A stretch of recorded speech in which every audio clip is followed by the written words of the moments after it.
आज हम पढ़ेंगे दूसरा अंक पशु का उदय। पशु का उदय पढ़ते ही हमारे मन में विचार आते हैं कि पशु का उदय अर्थात किसके अंदर पशु का उदय हुआ। तो पशु का उदय बच्चों जो है वो अश्वत्थामा के अंदर हुआ था। क्यों? क्योंकि उसकी सोच पशुओं जैसी बन चुकी थी। जब उसके पिता की निर्मम हत्या जो है धोखे से की गई, अर्ध सत्य युधिष्ठिर द्वारा बोला गया कि अश्वत्थामा मारा गया, नर या कुंजर। लेकिन वो जो है वो कुंजर यानी कि हाथी जानवर अश्वत्थामा मारा गया था। और जैसे गुरु द्रोण ने अपने अस्त्र शस्त्र नीचे रखे तो उसी वक्त धृष्टद्युम्न ने उनका वध कर दिया। तो इस तरह से हम आज जो है पशु का उदय पढ़ेंगे, किस प्रकार पशु का उदय अश्वत्थामा के अंदर हुआ। कथा गायन के माध्यम से दूसरे अंक का आरंभ होता है। संजय तत्सत दृष्टा शब्दों का शिल्पी है। तत्सत दृष्टा हो गया निरपेक्ष। तत्सत होता है निरपेक्ष, बिना किस पक्ष के सच्चाई का दर्शन कराने वाले को तत्सत दृष्टा कहते हैं। संजय तत्सत दृष्टा शब्दों का शिल्पी है कि बिना पक्ष के सच्चाई का दर्शन कराने का कलाकार है। पर वह भटक गया असमंजस के वन में। असमंजस हो गई दुविधा, द्वंद्व, कि आज उसके मन में भी एक द्वंद्व चल रहा है। असमंजस होगी, दुविधा है, वो भी दुविधा में पड़े हुए जंगल में भटक रहा है। दायित्व गहन है कि ये दायित्व जो जिम्मेवारी उनको दी गई है महर्षि वेद व्यास द्वारा, कि उनको एक दिव्य दृष्टि प्रदान की गई थी महर्षि वेद व्यास द्वारा कि वो जो है वो श्रोता जो अंधे हैं, धृतराष्ट्र और उनकी पत्नी गांधारी ने अपनी आंखों पर पट्टी बांधी हुई थी स्वयं, तो उनको युद्ध भूमि का हाल जो है वो हस्तिनापुर में बैठे हुए सुनाने के लिए उनको एक दायित्व दिया गया था, जिसके लिए श्री वेद व्यास जो हैं उन्होंने उनको एक दिव्य दृष्टि प्रदान की थी संजय को। दायित्व गहन, भाषा अपूर्ण, श्रोता अंधे, पर सत्य वही देगा उनको संकट क्षण में। कि ये जिम्मेवारी तो बहुत गहरी है, बहुत बड़ी जिम्मेवारी जो संजय को दी गई है, जिसमें भाषा अपूर्ण है, कि मेरे पास पूर्ण शब्द नहीं है कि कैसे उन अंधे श्रोताओं को, अर्थात कहने का अर्थ हुआ कि देखो कोई अगर देख सकता हो तो उसको कोई इंसान अगर आंखों देखा हाल सुनाए तो वो समझ सकता है, लेकिन जो जन्म से अंधा हो, जिसने रंग रूप ना देखा हो, जिसे ये नहीं पता रंग क्या होता है, काला क्या होता है, सफ़ेद क्या होता है, उनको समझाना कि किस तरह युद्ध भूमि में रक्तपात हो रहा है, लहू लुहान लाल रंग के साथ सब जो है लथपथ हैं। तो लाल रंग, सफ़ेद रंग, काला रंग की पहचान तो धृतराष्ट्र को नहीं थी। तो वो कहते हैं कि बहुत गहरा दायित्व है और शब्द अपूर्ण है, किस तरह मैं इन अंधे श्रोताओं को युद्ध भूमि का हाल सुनाऊंगा, पर सत्य वही देगा। लेकिन एक ये दायित्व जो है दुविधा भी है कि सच जो भी होगा वो उनको इस संकट क्षण में संजय को ही सुनाना होगा। वह संजय भी इस मोहनिशा में गिरकर है भटक रहा, जाने किस कंटक पथ पर। कि वो संजय जो निरपेक्ष सच्चाई का दर्शन कराने का कलाकार है, वो भी आज ना जाने कौन सी मोह निशा हो गई रात में घिरकर कंटीले जंगलों में अब भटक रहा है। फिर दृश्य दिखाया गया है, पर्दा उठने पर बनपथ का दृश्य है। कोई योद्धा बगल में अस्त्र रखकर वस्त्र से मुख डांप सोया है। संजय का प्रवेश होता है कि आपको बताया गया जैसे कि ये एक गीति नाट्य है जो रंगमंच होगी बच्चों, स्टेज पर जो एक नाटक के माध्यम से हमें समझाया जा रहा है कि 17 दिन महाभारत का जो युद्ध चला, उसके उपरांत 18वें दिन से आगे श्री कृष्ण की मृत्यु तक इसमें घटनाक्रम के बारे में बताया गया है कि क्या क्या घटा था। तो अब वो रंगमंच पर हमें जो है नाटक के माध्यम से बताया जा रहा है। पर्दा उठने पर बनपथ जंगल का रास्ता दिखाया है। कोई योद्धा बगल में अस्त्र शस्त्र अपने हथियार रखकर मुख ढांप कर सोया है और संजय का प्रवेश होता है। संजय, भटक गया हूँ मैं जाने किस कंटक वन में, जाने किन कांटों वाले जंगल में मैं भटक गया हूँ। पता नहीं कितनी दूर और हस्तिनापुर है, कैसे पहुँचूँगा मैं, जाकर कहूँगा क्या। इस लज्जाजनक पराजय के बाद भी क्यों जीवित बचा हुआ हूँ मैं, कैसे कहूँ मैं। कमी नहीं शब्दों की आज भी, मैंने ही उनको बताया है युद्ध में घटा जो जो। कहने का अर्थ कि मैं इस कंटीले जंगलों में भटक गया हूँ, पता नहीं हसनापुर कितनी और दूर है, कैसे पहुँचूँगा, कब जाकर उनको आगे का हाल मैं सुनाऊँगा कि शर्मनाक जो हार हुई इस लज्जाजनक पराजय के बाद भी क्यों ज़िंदा बच गया हूँ, उनको मैं आगे का हाल सुनाने के लिए कैसे कहूँ, मैं कैसे जाकर उनको बताऊँ। आज भी मेरे पास शब्दों की कमी नहीं है, क्योंकि मैंने ही उनको युद्ध में जो जो घटना घटी थी वो अभी तक सुनाई है। लेकिन आज अंतिम पराजय के अनुभव ने जैसे प्रकृति ही बदल दी है सत्य की, कि पहले युद्ध हुआ तो एक उम्मीद थी हार होगी या जीत होगी, लेकिन आज क्या है, अंतिम पराजय जो अंतिम है, बिल्कुल लास्ट वाली जो हार हुई है, इसके अनुभव ने मुझे जैसे ऐसे लग रहा है पूरी प्रकृति सच को ही बदल के रख दिया कि उन अंधे राजा को और उसकी पत्नी गांधारी को मैं कैसे सुनाऊंगा, जो इस उम्मीद पे बैठे हैं कि संजय जो है उनके पुत्रों की जीत का समाचार लेकर आएगा। आज कैसे वही शब्द वाहक बनेंगे इस नूतन अनुभूति के, कि जिन शब्दों के साथ मैं अभी तक उनको युद्ध भूमि का हाल सुनाता आया हूँ, आज वो मेरे वाहक हो गया सारथी। कैसे सारथी बनेंगे मेरी इस नई अनुभूति के, नए भाव के, कि जिसमें उनके पुत्रों की जो है अब हार हो चुकी है और जीतने की कोई उम्मीद नहीं है। सहसा क्या होता है, जाकर योद्धा पुकारता है संजय, जो उधर सोया हुआ था ना मुँह ढांप कर बच्चों, तो वो उठ जाता है, कहता है संजय। संजय क्या कहते हैं, किसने पुकारा मुझे, प्रेतों की ध्वनि है ये या मेरा भ्रम ही है, कि ये मुझे किसने इतने घने जंगलों में आवाज़ लगाई, ये कोई प्रेत तो नहीं है, भूत प्रेत तो नहीं है जंगल में, या मेरा भ्रम है कि किसी ने मुझे आवाज़ लगाई है। कृतवर्मा, डरो मत, मैं हूँ कृतवर्मा, जीवित हो संजय तुम, कि डरो मत, मैं जिंदा हूँ, तुम भी जिंदा हो अभी संजय। तो कौन थे वो, कृतवर्मा थे। पांडव योद्धाओं ने छोड़ दिया जीवित तुम्हें, क्या पांडव योद्धा जो थे उन्होंने तुम्हें जिंदा छोड़ दिया संजय, जीवित हूँ। आज जब कोसों तक फैली हुई धरती को पाट दिया अर्जुन ने, हाँ मैं जिंदा हूँ, जबकि अर्जुन ने दूरी तक फैली हुई, जो कोसों तक फैली हुई जो धरती थी उसको चीर कर रख दिया। भूल उंठित कौरव कबंधों से शेष नहीं रहा एक भी जीवित कौरव भी। वो होगी ज़मीन से जुड़े हुए जो कौरव कबंध थे, उनको एक को भी, जो बड़े बलशाली थे उनको एक को भी जिंदा नहीं छोड़ा। जीवित कौरव वीर शेष एक भी नहीं रहा। सात्की ने मेरे वध को उठाया अस्त्र, सात्की जो था वो पांडवों की तरफ से था, तो कहते कि वो उसने मेरे वध के लिए हथियार उठाए थे। अच्छा था मैं भी यदि आज नहीं बचता शेष, अच्छा होता कि मैं भी आज नहीं बचता, मेरी हत्या सात्की कर देता। किंतु कहा व्यास ने मरेगा नहीं संजय अवध्य है। अवध्य हो गया जिसकी कभी हत्या नहीं की जा सकती, अर्थात इसको आप अमर भी कह सकते हैं कि अमर। तो संजय को श्री वेद व्यास ने अमर रहने का वरदान दिया था। यदि कहते हैं कि मैं भी मर जाता अगर मुझे वेद व्यास ने अमर रहने का वरदान नहीं दिया होता, किंतु कहा वेद व्यास ने मरेगा नहीं संजय अवध्य है, कि संजय नहीं मरेगा, इसको कुछ नहीं होगा क्योंकि संजय अमर है।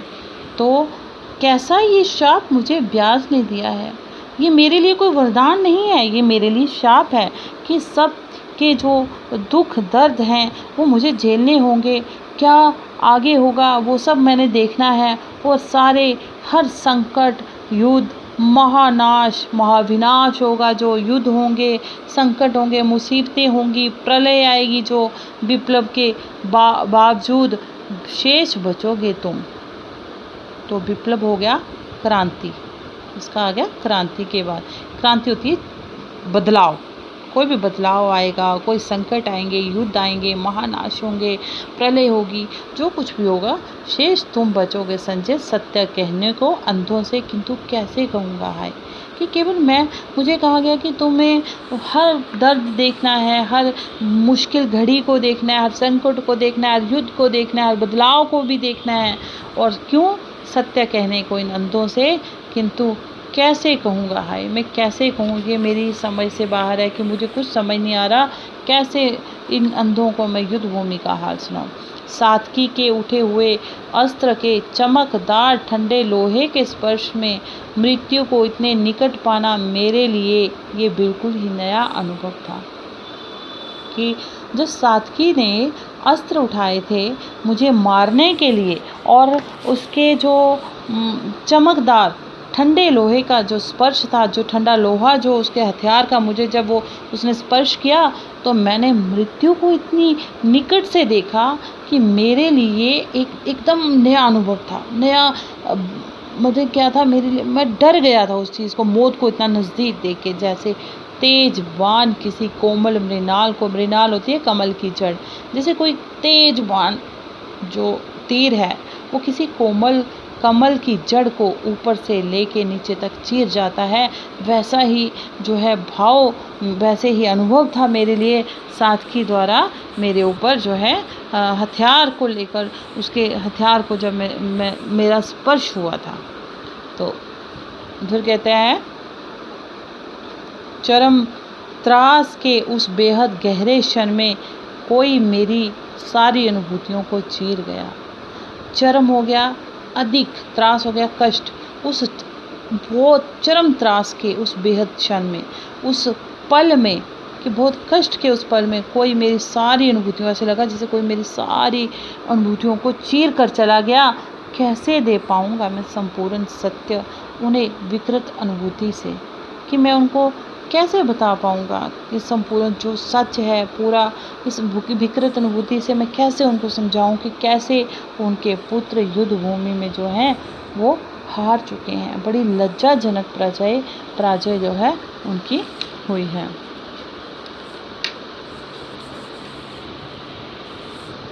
तो कहते हैं, कृतवर्मा कहते हैं, धैर्य करो संजय, हे संजय तुम धीरज धरो।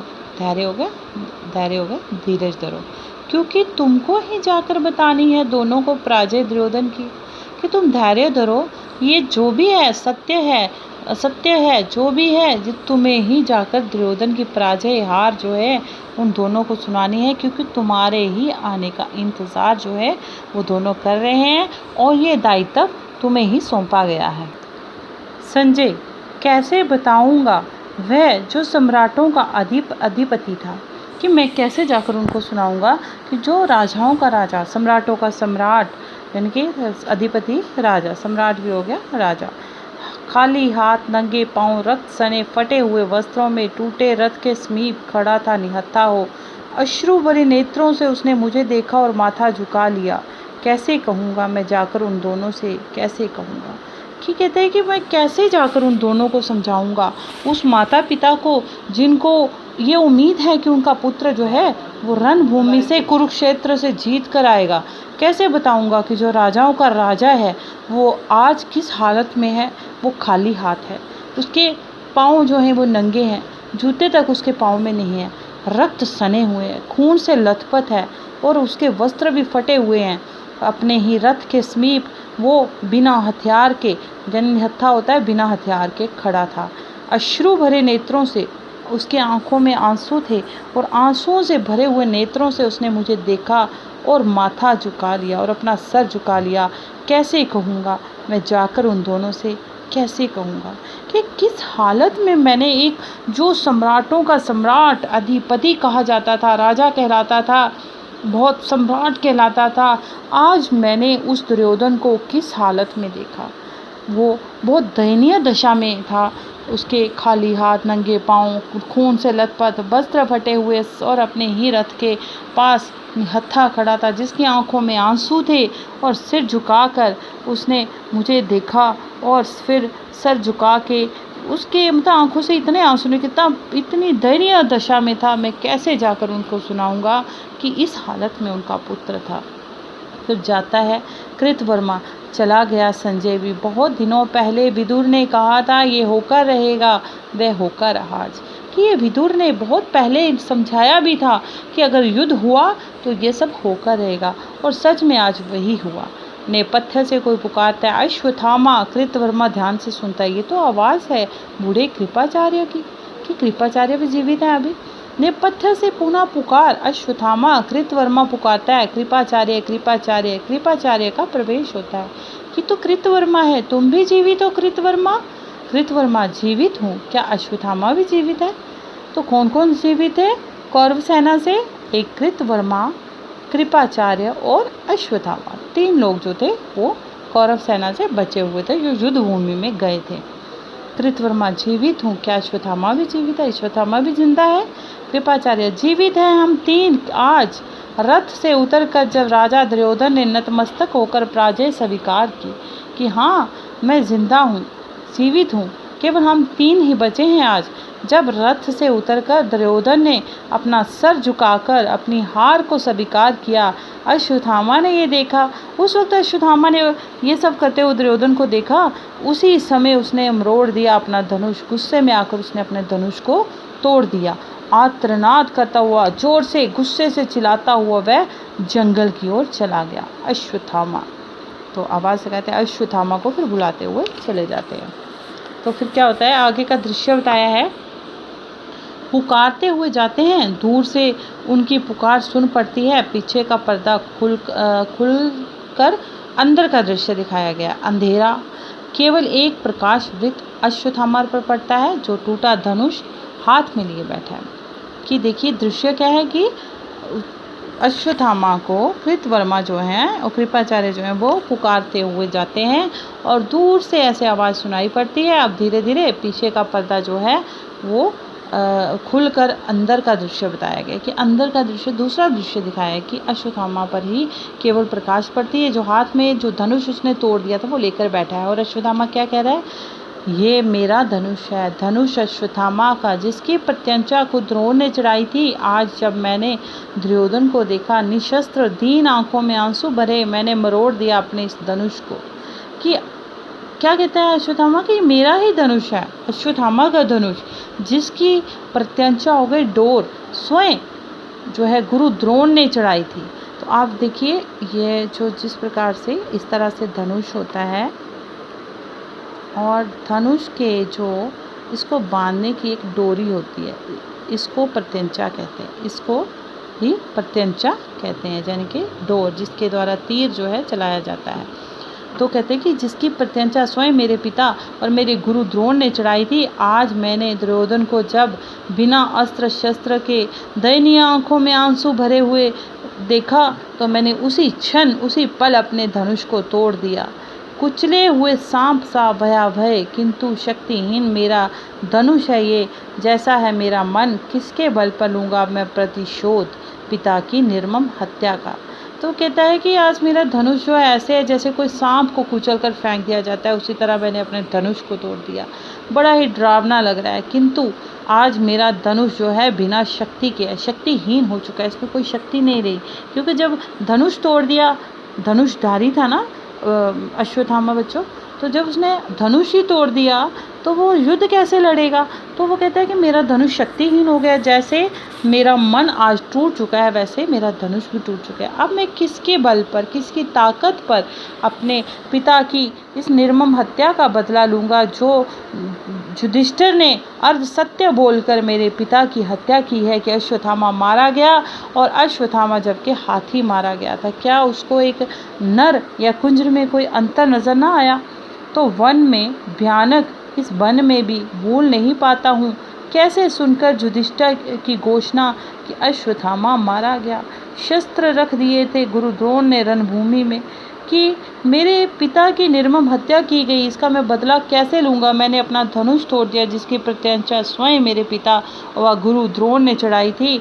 इस वन में भयानक इस जंगल में मैं भी आ चुका हूँ, लेकिन फिर भी यहाँ आकर भी मैं अपने उस प्रतिशोध की जो अग्नि मेरे अंदर जल रही है उसको बुला नहीं पा रहा हूँ।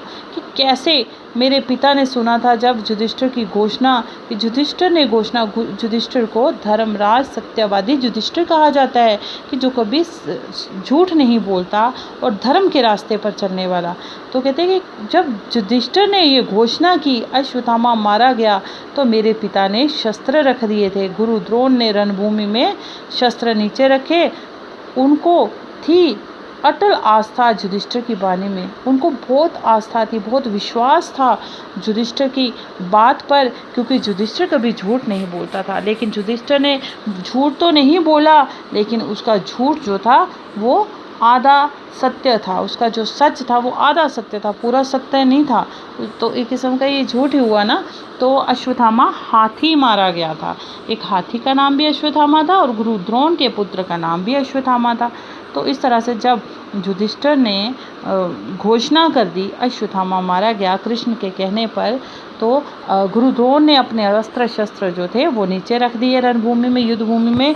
पाकर ऐसे में क्या किया, पाकर निहत्था उन्हें पापी धृष्टद्युम्न ने अस्त्रों से खंड खंड कर डाला। भूल नहीं पाता हूँ, मेरे पिता थे अपराजय। जैसे ही गुरु द्रोण ने अस्त्र शस्त्र नीचे रखे तो धृष्टद्युम्न जो पापी है उसको बोल रहे हैं कि उसने निहत्थे गुरु द्रोण पर अस्त्रों से उनको खंड खंड कर डाला, कि उन पर वार कर दिया और उनको मार डाला, उनकी हत्या कर दी, क्योंकि उनको हराना बहुत मुश्किल था। मेरे पिता थे अपराजय, उन्हें जिसे कोई हरा नहीं सकता, अर्थात कि गुरु द्रोण को कोई हरा ही नहीं सकता था, तो धोखे के साथ उनको मारा गया। अर्ध सत्य से ही युधिष्ठिर ने उनका वध कर डाला। अपने आधे सत्य के साथ युधिष्ठिर ने मेरे पिता की हत्या कर डाली। उस दिन से मेरे अंदर भी जो शुभ था, कोमल था, उसकी भ्रूण हत्या युधिष्ठिर के अर्ध सत्य ने कर दी। धर्मराज होकर वे बोले, नर या कुंजर, आदमी या जानवर, हाथी। तो वो कहते हैं कि युधिष्ठिर ने जिस दिन अर्ध सत्य बोला उसी दिन से मेरे अंदर जो कुछ शुभ था, अच्छा था, अच्छी सोच थी, कोमलतम था किसी के प्रति, उसकी भ्रूण हत्या, अभी नया नया जो आ भी रहा था उसकी हत्या कर दी। किसने? युधिष्ठिर के अर्ध सत्य ने। धर्मराज होकर, धर्म का पालन करने वाले होकर उन्होंने इतना बड़ा जो है झूठ बोला, अर्ध सत्य था ये। नर या कुंजर, उनको क्या आदमी और जानवर में कोई अंतर नजर नहीं आया? मानव को पशु से उन्होंने पृथक नहीं किया, एक मनुष्य से उन्होंने जानवर को अलग नहीं समझा। उस दिन से मैं हूँ पशु, मात्र अंध पर बर्बर पशु। इस तरह देखिए उस समय जो है अश्वत्थामा में पशु का उदय हुआ। तो आपको प्रश्न आ सकता है अश्वत्थामा में पशु का उदय कैसे हुआ? तो आप उत्तर देंगे युधिष्ठिर के अर्ध सत्य के कारण, धर्मराज सत्यवादी होने के कारण युधिष्ठिर का जो अर्ध सत्य था कि अश्वत्थामा मारा गया। अश्वत्थामा हतोहता, कौन सा, नर या कुंजर? जब इस तरह से अर्ध सत्य के कारण गुरु द्रोण की हत्या धृष्टद्युम्न के द्वारा की गई, तो अश्वत्थामा में अंध पशु, बर्बर पशु का जो है उदय हुआ। किंतु आज मैं भी एक अंधी गुफा में हूँ, भटक गया, कि आज जो है मैं बर्बर पशु बन चुका हूँ, एक पागल पशु, एक ऐसी पराजय की गुफा में भटक रहा हूँ। गुफा है ये पराजय की, हार की गुफा है। दुर्योधन सुनो, हे दुर्योधन तुम सुनो, सुनो द्रोण सुनो। दुर्योधन भी जो है वो इस वक्त जख्मी हालत में हार चुका है, पराजय हो गई है उसकी भी, और गुरु द्रोण की हत्या कर दी गई है। तो उन दोनों से कहते हैं कि तुम दोनों सुनो, दुर्योधन तुम भी सुनो और गुरु द्रोण तुम भी सुनो। मैं ये तुम्हारा अश्वत्थामा, कायर अश्वत्थामा शेष हूँ अभी तक, जैसे कैसे, जैसे रोगी मुर्दे के मुख में शेष रहता है, कि तुम्हारा अश्वत्थामा जो कायर है अभी तक जिंदा हूँ। कैसे? जैसे किसी रोगी की मृत्यु होती है किंतु उसका रोग उसके मुंह में रहता है। कब तक? क्या बनकर? गंदा, कफ, बासी थूक, उसी की भांति में शेष अभी तक हूँ। वक्ष पीटता है, गुस्से में आकर अपनी छाती पीटता है। आत्मघात कर लूँ? क्या करूँ मैं? आत्महत्या कर लूँ? इस नपुंसक अस्तित्व से छुटकारा पाकर यदि मुझे पिछली नरक अग्नि में उबलना पड़े तो भी शायद इतनी यातना नहीं होगी। कि इस नपुंसक जो अस्तित्व है, मेरी पहचान है कि मैं युद्ध भूमि से बचकर वापस यहाँ छुपा हुआ हूँ जंगल में, इससे अच्छा है, ऐसी कायर जिंदगी से अच्छा है मैं आत्महत्या कर लूँ और अपनी मौत से, अपने जीवन से मौत के द्वारा छुटकारा पा जाऊँ। यदि मुझे किसी, कहते हैं ना कि कोई आत्महत्या करता है तो उसको सदा तक, सदियों तक प्रेत योनि में भटकना पड़ता है। ना वो स्वर्ग में जाता है, ना वो नरक में जाता है, उसको कोई स्थान नहीं मिलता, और उसकी जो दशा है बहुत ख़राब होती है। जो आत्महत्या करते हैं ना, तो उनकी ज़िंदगी जो है, ज़िंदगी में कितना भी कष्ट हो, वो इतना, मतलब इतना दर्दनाक नहीं होता जितना मरने के बाद जो है इंसान, जो उसकी आत्मा भटकती है सदा तक प्रेत बनकर। इसीलिए आत्महत्या करना बहुत बड़ा पाप है। तो वो कहते हैं कितनी भी बड़ी नरक अग्नि में मुझे उबलना पड़े तो भी शायद इतना दर्द नहीं होगा जितना दर्द मुझे अभी महसूस हो रहा है। फिर नेपथ्य से पुकार आती है, अश्वत्थामा को पुकारते हुए कृपाचार्य और कृतवर्मा आते हैं। तो बच्चों हम अगले पार्ट में पढ़ेंगे, यहाँ तक इतना ही। तो आप इसका अभ्यास करिए बार बार अभ्यास करिए जितना मैंने पढ़ाया है अभी तक। तो ये मेरा पार्ट 1 होगा इसका, पशु का उदय दूसरे अंक का। तो इसी तरह से मैं अलग अलग पार्ट में आपको वीडियो भेजती रहूँगी और आप सभी बच्चे ध्यानपूर्वक इन वीडियो को सुने, स्वयं भी अभ्यास करें, तभी आपको जो है अच्छे से स्मरण हो सकेगा। और आपके जितने भी इससे संबंधित जो है आपके मन में जो आ रहा होगा कि भाई कुछ समझ नहीं आ रहा है, तो आप प्रिय बच्चों आप मुझे जो है फ़ोन करके पूछ भी सकते हो। और आपकी सुविधा के लिए मैंने कोशिश की है कि यहाँ पर कठिन शब्दों के अर्थ साथ साथ लिखे हुए हैं। तो इससे संबंधित जब आप सप्रसंग व्याख्या करोगे तो पूरी जब व्याख्या ये कंप्लीट हो जाएगी तो आपको सार भी मैं जो है यूट्यूब चैनल में अपने भेजती रहूँगी, तो आप उसे भी अच्छे तरह से याद कीजिए। और इससे संबंधित जितने भी प्रश्न हैं वो आपको याद करने पड़ेंगे। जब आप अच्छे से इसके सप्रसंग व्याख्या सार याद करोगे तो आपको अच्छे से ये अंधा युग जो है, ये इसका गीति नाट्य जो है याद हो जाएगा। तो आपको उत्तर देने में भी परेशानी नहीं आएगी, फिर भी आपको उत्तर याद करने पड़ेंगे। धन्यवाद। आपका दिन मंगलमय।